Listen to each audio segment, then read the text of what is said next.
point person on the ground in Ukraine, were you aware of this effort to get Ukraine to issue this written statement in early August? Not the written statement, no, sir.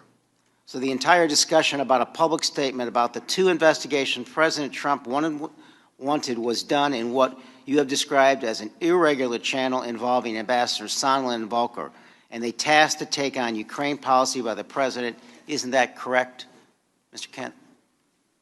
That would be my understanding. Ambassador? The same.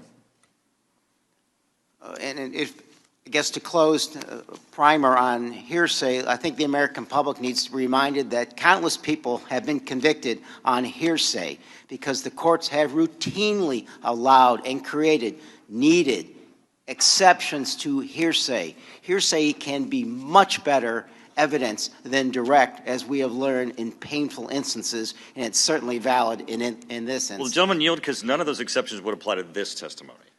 It's not the time for colloquy. Representative Stefanik, you're recognized.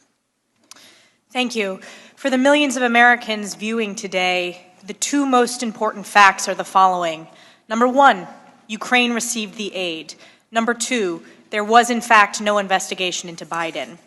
Mr. Kent and Ambassador Taylor, you both spoke eloquently and passionately about the need to support Ukraine to counter Russian aggression, particularly during this very critical time. I agree with you in that assessment. And isn't it the case that the Trump administration has indeed provided substantial aid to Ukraine in the form of defensive lethal aid, correct? That is correct. And that is more so than the Obama administration, correct? The Trump defensive lethal aid? Yes. And in the transcript of the President's July 25th call with President Zelensky tells Trump they are ready to buy more javelins. This is indeed the most effective weapon for fighting insurgent armor Russian tanks. Is that correct? That is correct.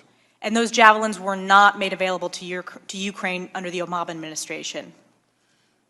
The javelins were not made available? They were not. Correct. Shifting gears to corruption. One of the themes here today is that of rooting out corruption, which is an important tool for the President as we provide taxpayer-funded aid to foreign countries.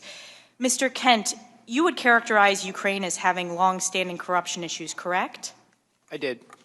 And in fact, you testified, quote, I would say that corruption is part of the reason why Ukrainians came out to the streets in both 2004 when somebody tried to steal the election and again in 2014 because of a corrupt, kleptocratic, pro-Russian government which eventually collapsed. The Ukrainians decided enough was enough. Is that your testimony? It remains so. And you testified that you first came to learn about Burisma in 2015 when you were the senior anti-corruption coordinator, correct? Correct. Detailed to the embassy in Kyiv as the acting deputy chief of mission. And you testified that the issue of corruption in Burisma was in the U.S. interest because, quote, and this is from your deposition, we had made a commitment to the Ukrainian government in 2014 to try to recover an estimated tens of billions of dollars of stolen assets out of the country. Is that correct? That is a stolen assets that were in the name of the owner of Burisma, Mykola Zlochevsky. He was the one who we believed had stolen the money. Sure. So the first case, this was the first case that the U.S., the U.K., and Ukraine investigators worked on was against the owner of Burisma. That's correct. And this was during the Obama administration.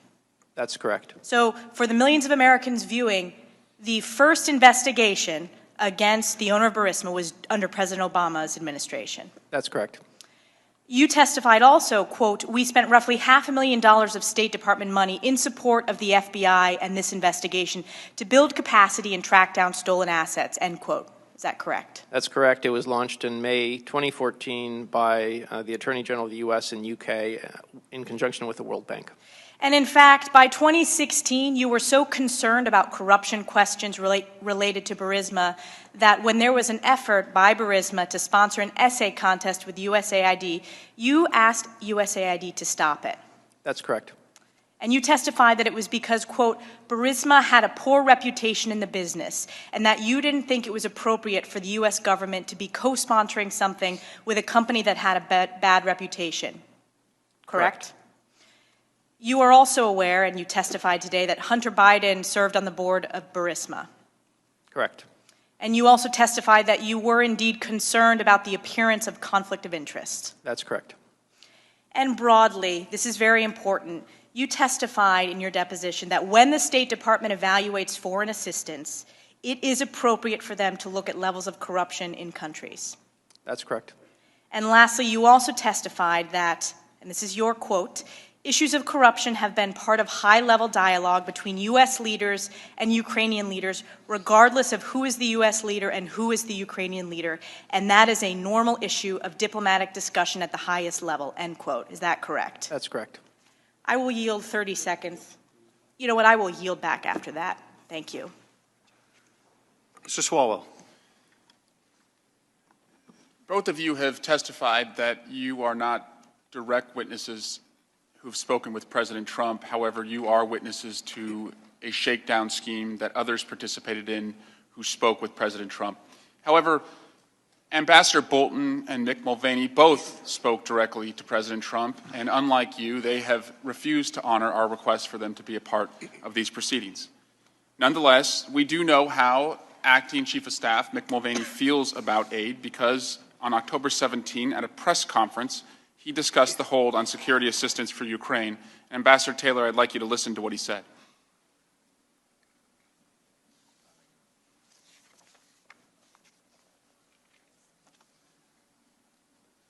I'll read it for you. It's in response to a question, but to be clear, what you just described is a quid pro quo. It is, funding will not flow unless the investigation into the Democratic server happens as well. In response to that question, Mr. Mulvaney said, Mr. Taylor, we do that all the time with foreign policy. My question, Ambassador Taylor, the President conditioning security assistance on an investigation into his political opponent prior to this administration